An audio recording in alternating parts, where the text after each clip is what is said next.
One of the beautiful images that I have of winter is when there is a fresh fallen snow and you wake up in the morning, the snow is pure white, the sky is blue, the sun is shining, and on that clear, bright snow, it's so dazzling it almost blinds your eyes.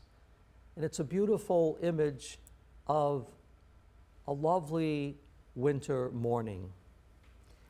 Today, we're given an image that we don't want to miss in this reading. And that is this image of the clothes of Jesus becoming dazzling white.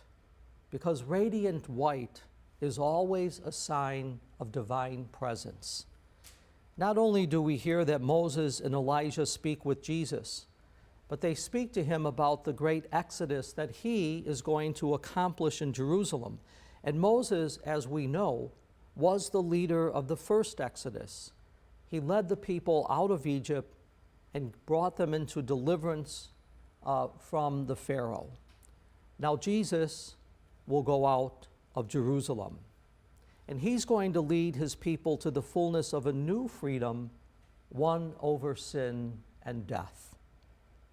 Something happens here on the mountain, and it helps Jesus know what his next steps are going to be in his mission. Jesus goes up the mountain to pray. He's given a clear sign that he is guided by God in his choice to go to Jerusalem. A cloud, another sign of God's presence with the Israelites as they went out of Egypt. A cloud now overshadows Jesus, and a voice reassures both Jesus and the disciples who Jesus is, and that his decision to go towards Jerusalem is the right choice. And of course, we know what happens in Jerusalem. Friends, this is a beautiful and powerful story, the Transfiguration, and it's drawing back the curtain on the blindness of the disciples to reveal the glory that sustained and guided Jesus. It's also a guide for us. But what does that mean for us? Even when we may feel alone, we're not, because we're all connected as the children of God, as disciples of Jesus.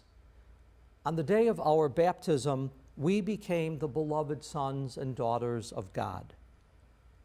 Now, friends, there's not a cloud that will appear here at Mass today. There's no voice from heaven that we can expect to hear.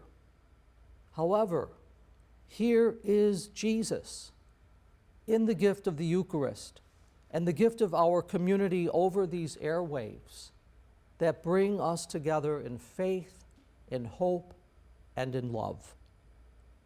If you feel discouraged or fearful about tomorrow, if you're feeling uncared for and alone, pay close attention to the good news today. And if you're not feeling any of these things that I mentioned, but you're content and at peace, pay attention as well. Because the message is you matter to God, and we are not alone. So whatever place you may be in today, spiritually, emotionally, physically, ask God to shine light into that place. A light that will help you to trust that God is with you, so that you can always find peace and joy, trusting you are not alone.